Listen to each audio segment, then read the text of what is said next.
నా పేరు శ్యామ్ సుందర్ రెడ్డి. మిడిజిల్ మండల్ బోయినపల్లి నా సొంత గ్రామము. నేను ఆ రోజుల్లో కాంగ్రెస్ పార్టీ మండల్ ప్రెసిడెంట్గా ఉండేవాడిని.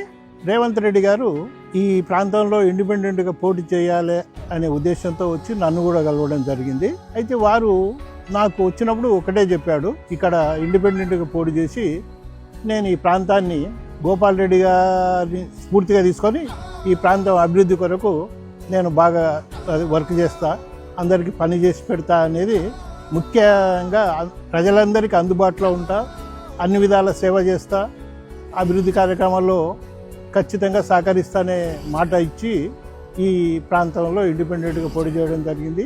ఆ రోజుల్లో వారికి పార్టీలకు అతీతంగా అన్ని పార్టీల కూడా సహకరించారు.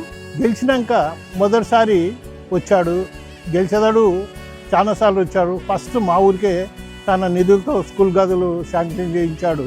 ఆయల్లా మర్చిపోకుండా కూడా మళ్ళీ ముఖ్యమంత్రి అయినాక మళ్ళీ మా బోయినపల్లికి 3 కోట్ల చిల్లర రూపాయలు నిధులు వెచ్చించి సబ్ స్టేషన్ శాంక్షన్ అయింది, నిర్మాణం అయిపోయింది, ప్రారంభం కూడా అయిపోయింది. ఈ విధంగా తను ఆ రోజు నుండి ఈ రోజు వరకు ఈ ప్రాంతాన్ని మర్చిపోలేదు.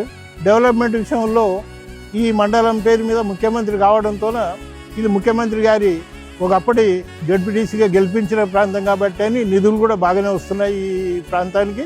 వారు ఎప్పుడు కూడా ఎవరిని కలిసినా పేరు పెట్టి పిలుస్తాడు. ఇప్పటికి కూడా అందరినీ ఆ 20 ఏళ్ళ క్రితం జోలిది, 20 ఏళ్ళ నాడు ఈ మండలంలో తిరిగాడు. ఇప్పటికి కూడా ఎవరు కలిసినా అన్న బాగున్నావే, అన్న తమ్మి బాగున్నావా, లేకపోతే పేరు పెట్టి కొందరిని. ఇప్పటికి కూడా మిడ్జిల్ అనే ప్రాంతంలో ఎవరు పోయినా వారందరితో సన్నిహితంగా ఉంటాడు, వారికి పనిచేసి పెడతా ఉన్నాడు.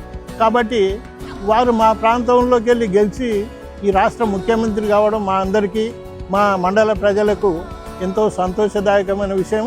జూలై 4 నాడు ఇక్కడికి వస్తున్నాడు కాబట్టి ముఖ్యమంత్రిగా ఎదిగి తను మంచి పేరు తెచ్చుకుంటున్నాడు కాబట్టి మా అందరికీ సంతోషము.